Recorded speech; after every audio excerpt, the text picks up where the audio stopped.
స్థాయిలోకి చేరుతుంటే ఎంతో దరిద్రాన్ని వదులుకొని అభివృద్ధి వైపు నడుస్తున్నంత ఆనందంగా ఉందని ధర్మవరం పట్టణ చేనేత ప్రముఖులు గిరిరాజు నాగేష్ అన్నారు. ఆయన భాజపా జాతీయ కార్యదర్శి సత్యకుమార్ ఆధ్వర్యంలో బీజేపీ కండువా కప్పుకున్నారు.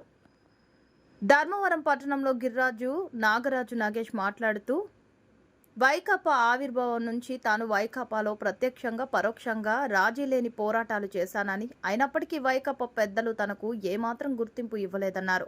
అధికారంలోకి రాకముందు కల్లబల్లి మాటలు పలికిన స్థానిక నేతలు వచ్చిన తర్వాత అక్రమార్జన ధ్యేయంగా తమ చేనేత వర్గాన్ని పట్టి పీడించారని ఆయన కాసింత దుఃఖానికి లోనయ్యారు. సత్యకుమార్ రాకతో ధర్మవరంలో సత్యము ధర్మము నిలబడుతుందని, ఆయన ప్రతి ఒక్కరూ సత్యకుమార్ కు మద్దతు తెలిపి ఆయన విజయానికి బాటలు వేయాలని పిలుపునిచ్చారు. అంత మోసగాళ్ళే ఆ సామాజిక వర్గం అంతా మోసగాళ్ళే. నన్ను ఎంత మోసం చేశారంటే అంత మోసం చేశారు. సత్యంగా వచ్చి ఒక్కటే మాట అన్నాడు, అన్నా మనం బీసీలము, మన పార్టీ అని కాదు, నేను బీసీ అనే వ్యక్తిని కాబట్టి అందరిలో నిన్ను ఒక స్థాయిలో కూర్చోబెడతానన్నాడు. ఆ స్థాయి కాదన్నా, మా వాళ్ళందరూ బాగుండాలా, మా ఊరు బాగుండాలా, డెవలప్మెంట్ వెరీ ఇంపార్టెంట్. అన్న వస్తే మాత్రం ధర్మవరం రోడ్లు కానీ ప్రతి ఒక్కటి బాగుంటుందని చెప్పి ఇంకా చాలా మాట్లాడతాను. మళ్ళా ఈరోజు చాలా బాధగా ఉంది. పార్టీలో చేరినందుకు ఒక పక్క సంతోషము, ఇంకో పక్క బాధ. అన్ని వదిలిపెట్టేసుకొని సత్యన్న కోసము, మన బీసీల కోసము అహర్నిశలు కష్టపడి పనిచేస్తాను. ఏ సమస్య అయినా కానీ తప్పకుండా పార్టీలో తెలుగుదేశం జనసేన వాళ్ళు ఎవరి దగ్గరికి పోయి కలిసినా కానీ అన్న దగ్గరికి సమస్య పోతుంది. తొందరగా ఒక్క నిమిషం కూడా టైం తీసుకోడు, సాల్వ్ చేసే పద్ధతి ఆయనకు ఉంది కాబట్టి. ఎందుకంటే నెల్లూరులో నేను చూసినాను, నెల్లూరులో ఆయన చేసిండే పనులు కానీ ప్రతి ఒక్కటి ఆయన చేసిండే విషయాలు కానీ అన్ని అయింది. అన్నని మాట్లాడాల్సిందిగా కోరుకుంటున్నాను. ఈ సమయము తక్కువ ఉందని ఏమనుకోద్దండి, చాలా మాట్లాడతాను, త్వరలో మాట్లాడతాను. నా వాయిస్ వేరే విధంగా ఉంటుంది. ఇప్పుడు మాట్లాడను, అప్పుడు చాలా విధంగా మాట్లాడతాను. ఎవరికి అవకాశం లేదని బాధపడద్దని మామ, ఏమనుకోద్దు, టైం లేదని.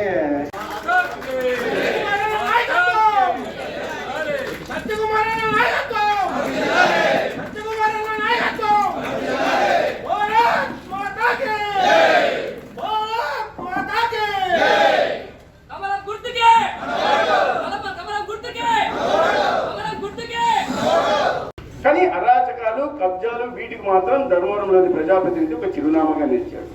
మిత్రులారా, ఇటువంటి పరిస్థితులు ఉన్నాయి. ఒకవైపు కేంద్రం అనేక రకాల చేతులు ఇస్తుంటే అదే పేదల కోసం ధర్మవరం పట్టణంలోని పేదల కోసమే 17,761 గృహాలను కేంద్ర ప్రభుత్వం మంజూరు చేస్తే, ఆ గత ప్రభుత్వం చంద్రబాబు నాయుడు గారి నాయకత్వంలో నిర్మించిన గృహాలు తప్ప తర్వాత ఒక్క గృహం కూడా నిర్మించకుండా వాటిని లబ్ధిదారులకు ఇవ్వకుండా పోయారు. సరే, అది ఇదైతే చేయకుండా జగనన్న కాలనీలు పెడితే పెద్ద ఎత్తున అవినీతికి పాల్పడ్డారు. ఆ లెక్కలన్నీ మీకు చెప్తే మైండ్ బ్లోయింగ్ లెక్కలు ఉంటాయి, అవి చెప్తే బాగుండదు. 56,000 కోట్లు మేము జగనన్న కాలనీల కోసం, స్థలాల కోసం కొన్నామన్నారు.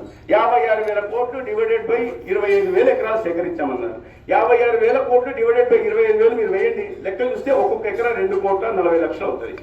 పెట్టి సగటున ఒక్కొక్క ఎకరాకి పెట్టుకున్నారు. అంటే మొత్తం అయింది 2,000 ఉంటాయి. దాంట్లో కూడా డీకేటీ భూములు ఉన్నాయి, అసైన్డ్ భూములు ఉన్నాయి, ప్రభుత్వ భూములు ఉన్నాయి, కొన్ని చోట్ల కబ్జా చేసిన ప్రైవేట్ భూములు కూడా ఉన్నాయి. వాటిని మీరే కొని మీరే ప్రభుత్వానికి అమ్మినట్టు చేసి 54,000 కోట్ల ఇవాళ స్కామ్ చేశారు. మొత్తం రాష్ట్రంలో ధర్మవరం కూడా స్కామ్ జరిగింది. ప్రభుత్వ భూములను ఎక్కడ చేసినా ప్రైవేట్ భూముల్ని, ప్రభుత్వ భూములు కనిపిస్తే చాలా దోచుకుంటున్నారు, వెంచర్లు వేసుకుంటున్నారు. ప్రైవేట్ భూములతో సహా ఇంటికి పిలిస్తే, ఇంటి గృహప్రవేశానికి పిలిస్తే కూడా భయపడే పరిస్థితి ధర్మవరంలో నెలకొని ఉందంటే ఎటువంటి దుర్మార్గుడు ఉన్నారో చూడండి, మనం అర్థం చేసుకోవాలి. ఏమి లేదు, వాళ్ళ బ్యాలెన్స్ షీట్ మాత్రం పెరిగింది. ఆయన బ్యాలెన్స్ షీటు ఎక్కడి నుంచో 5 కోట్ల నుంచి వాళ్ళ 5,000 కోట్లకు పోయింది. అది సాధించింది ఏమన్నా నువ్వు ధర్మవరం నియోజకవర్గం 10 ఏళ్లలో సాధించింది ఏదయ్యా అంటే ఈ సొంత ఆస్తుల్ని వాళ్ళు తీసుకెళ్ళావు. 200 ఎకరాలు తీసి చెరువును పూర్తి చేసావు. అది కూడా ఎన్జిటిలో దాని మీద కూడా కేసు ఉంది, అది కూడా బయటపడుతుంది.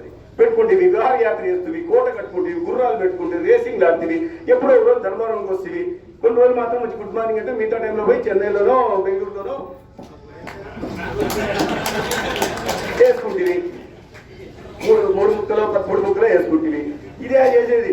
ఎమ్మెల్యే అన్నవాడు పని చేయాలా, ఎమ్మెల్యే అనేవాడు సేవ చేయాలా, ఎమ్మెల్యే అనేవాడు ప్రజల సంక్షేమం గురించి ఆలోచించాలా, ఎమ్మెల్యే అనేవాడు అభివృద్ధిని చేసి చూపించాలా, ఎమ్మెల్యే అనేవాడు మొత్తం నియోజకవర్గం ఉన్న ప్రజలందరూ తన కుటుంబ సభ్యులుగా చూసుకొని వాళ్ళని ఓదార్చాలి, వాళ్ళ కష్టంలో వెంట నిలబడాలి, వాళ్ళ నష్టం వస్తే తను స్పందించాలి. అంతేగాని అది వదిలేసి ఈ పనులు చేసుకుంటా సొంత నియోజకవర్గం అంటే ఒక కుటుంబం లాగా ఉండాలి. అటువంటి కుటుంబంలో ఉండాల్సిన వ్యక్తి కుటుంబ సభ్యుల్ని కొని కప్పు సేకరించే వాళ్ళని చుట్టూ పెట్టుకుని వాళ్ళ ద్వారా దౌర్జన్యాలు చేస్తే భయపడతా ప్రతిరోజు ఉండరు. ఒకసారి భయపడతారు, రెండోసారి భయపడతారు, ఏదైనా పిల్లైనా తిరగబడుతుంది. అటువంటిది ధర్మవరంలో ఉన్న ప్రజలు పులులు, పిల్లే తిరగబడుతుందంటే ధర్మవరంలో పులులు తిరగబడరా? ఆ విషయాన్ని అర్థం చేసుకోవాల్సింది. నువ్వు మేకతోలు కప్పుకున్న పులిని పోయితే నిజమైన పులులు ఇవాళ ధర్మవరంలో ఉన్నారు. అవకాశం వచ్చినప్పుడు ఎక్కడ కొట్టాలో అక్కడ కొడతారు. మిత్రులారా, నేను ఇవాళ ప్రెస్ కాన్ఫరెన్స్ లో అనుకుని నగేష్ గారిని అనుకున్నా, కానీ ఇంతమంది చేరడం, ముఖ్యంగా చేనేత సోదరులంతా ఇక్కడ చేరడం, మీ సమస్యల గురించి నేను మాట్లాడుతున్నా, వీరితో కలిసినప్పుడు మాట్లాడాను, రవి గారితో మాట్లాడినప్పుడు కలిసి మాట్లాడుతున్నా. 40,000 మగ్గాలు ఉన్నది, ఇప్పుడు 13,000 మగ్గాలకు తగ్గింది. పునర్వైభవం తీసుకొచ్చే దిశగా నేను ఖచ్చితంగా కృషి చేస్తాను.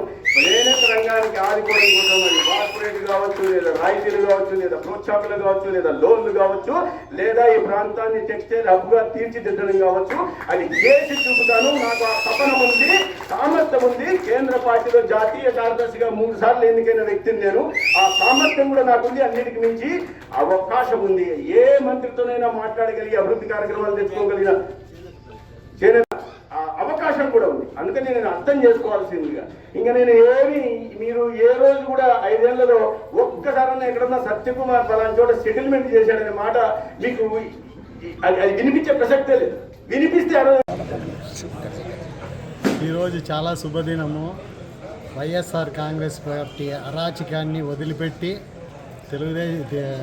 బీజేపీ పార్టీలోకి చేరడము చాలా శుభదినం. ఈరోజు రాబోయే కాలంలో సత్యకుమార్ అన్న ద్వారిలో మేము నడవాలని, ఆయన బీసీ వ్యక్తి, మంచి మార్గంలో నడిపిస్తాడు, మా ధర్మవరాన్ని మంచి మార్గంలో పెడతాడనే ఉద్దేశంతో ఆయన బాటలో నడవాలని ముందుకు వచ్చినాం. మేము ఆ దరిద్రాన్ని వదులుకొని, ఆ దరిద్రము, ఆ రాజకీయ నాయకులు, ఆ నీచ నికృష్ట వెధవలందరినీ వదులుకొని మంచి పాలన కోసము ఎదురు చూస్తున్న టైంలో మాకు రాముని వదిలిన బాణం మాదిరి సత్యకుమార్ అన్న ధర్మవరంకి వచ్చినాడు. ఆ ఆశతో మేము ముందుకు పోవాలని మా చేనేతలు కానీ బీసీలు కానీ తప్పనిసరిగా ధర్మవరంలోని గెలిపిస్తారు. రాబోయే కాలంలో ఈ దరిద్రం వెధవలనంతా తరిమి కొడతాడని చెప్పి నేను కూలంకుషంగా చెప్తున్నాను. ఖచ్చితంగా జరిగేది ఇదే. రేపు పొద్దున 7 ఊసలు ఎంచేవాళ్ళు చాలామంది ఉన్నారు ధర్మవరంలో. అదే నేను కోరుకుంటున్నా. మంచి మనస్సుండే వాళ్ళే ధర్మవరంలో ఉంటారు. వేరే మనస్సుండే వాళ్ళు తప్పనిసరిగా ఊరు వదిలిపెట్టి పోతారని చెప్పి మీ మీడియా ద్వారా తెలియజేస్తున్నా.